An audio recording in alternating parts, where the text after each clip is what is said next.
Welcome back అరు foods. ఎలా ఉన్నారండి? అందరూ బాగున్నారా? ఈరోజు ఎండుమిర్చితో చికెన్ గ్రేవీ చేశాను. కొంచెం ఘాటుగా స్పైసీగా తినాలనుకున్నప్పుడు ఇటువంటిది బాగుంటుంది.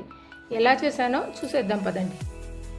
ఇది 3/4 kg చికెన్. దీన్ని గంట ముందు కడిగి ఉప్పు పసుపు అప్లై చేసి పెట్టాను. మసాలా కోసం అల్లం వెల్లుల్లి చెక్క లవంగా తీసుకున్నాను. కొబ్బరి గసగసాల పొడి ఉంది.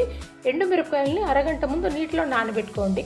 ఇవన్నీ తయారు చేసి పెట్టుకోండి. కొత్తిమీర సన్నగా కట్ చేసుకోవాలి. ఇప్పుడు ఆనియన్స్ టమాటో కూడా కట్ చేసేసుకొని వంట స్టార్ట్ చేసేద్దాము. స్టవ్ పైన బాండ్లీ పెట్టి ఆయిల్ వేడయ్యాక ముందుగా షాజీరా కొద్దిగా వేగిన తర్వాత ఆనియన్స్ వేసేయాలి. ఆనియన్స్ బ్రౌన్ కలర్ వచ్చే వరకు వేయించండి. ఇప్పుడు టమాటాలు కూడా వేసి టమాటాలు కొద్దిగా మగ్గిన తర్వాత మనం ముందుగానే కడిగి ఉప్పు పసుపు అప్లై చేసి పెట్టుకున్న చికెన్ వేసి చికెన్ను ఒక 5 నిమిషాల వరకు వేయించండి. ఇందులో కొద్దిగా వాటర్ బయటకు వస్తుంది.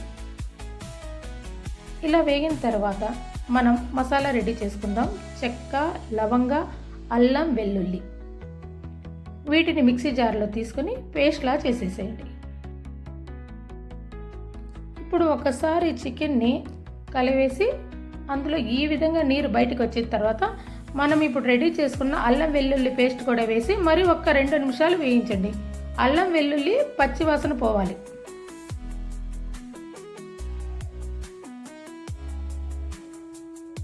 ఇది ఎండు కొబ్బరి గసగసాల పొడి. మనం గ్రేవీ కోసం చేసుకుంటున్నాం కాబట్టి ఇందులోకి కొద్దిగా నీరు వేసి పేస్ట్ లాగా చేసుకోవాలి. ఈ కర్రీలోకి కొబ్బరి గసగసాల పేస్ట్ కూడా వేసి మరి కొద్దిసేపు మగ్గనివ్వండి.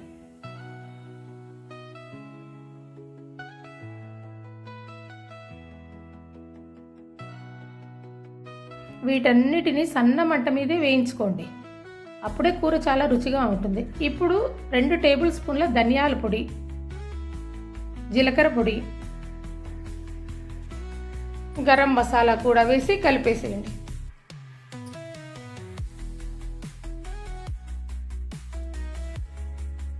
ఇలా వేగిన తర్వాత మనం ముందుగా నానబెట్టుకున్న ఎండుమిరపకాయలని నీటితో సహా మిక్సీ జార్లో వేసి కొద్దిగా ఉల్లిపాయలు కూడా వేసి మెత్తని పేస్ట్ అయ్యేలాగా పేస్ట్ చేసుకోండి.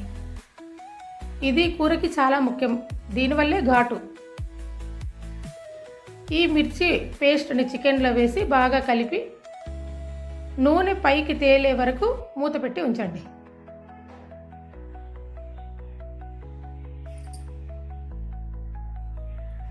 అలాగే సన్నగా తరుగు పెట్టుకున్న కొత్తిమీర కూడా వేసి కలిపేసి 5 నిమిషాలు వదిలేయండి.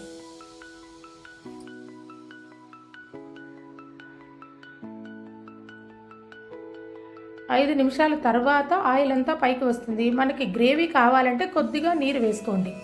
ఎక్కువ గ్రేవీ వద్దు అంటే మసాలాలో ఉన్న వాటరే సరిపోతాయి. చూసి చేసుకోండి. ఆఖరున మిరియాల పొడి చల్లి ఒక్కసారి ఉప్పు కారం చెక్ చేసుకోండి. నాకు తెలిసి ఎండుమిరపకాయల ఘాటే సరిపోతుంది. మరీ ఎక్కువగా కావాలంటేనే వేసుకోండి. అంతే, ఎండుమిర్చితో చికెన్ గ్రేవీ రెడీ అయిపోయింది. మీరు కూడా చేసుకొని ఎలా ఉందో కామెంట్ చేయండి. నచ్చితే లైక్ చేయండి. Thank you. Bye bye.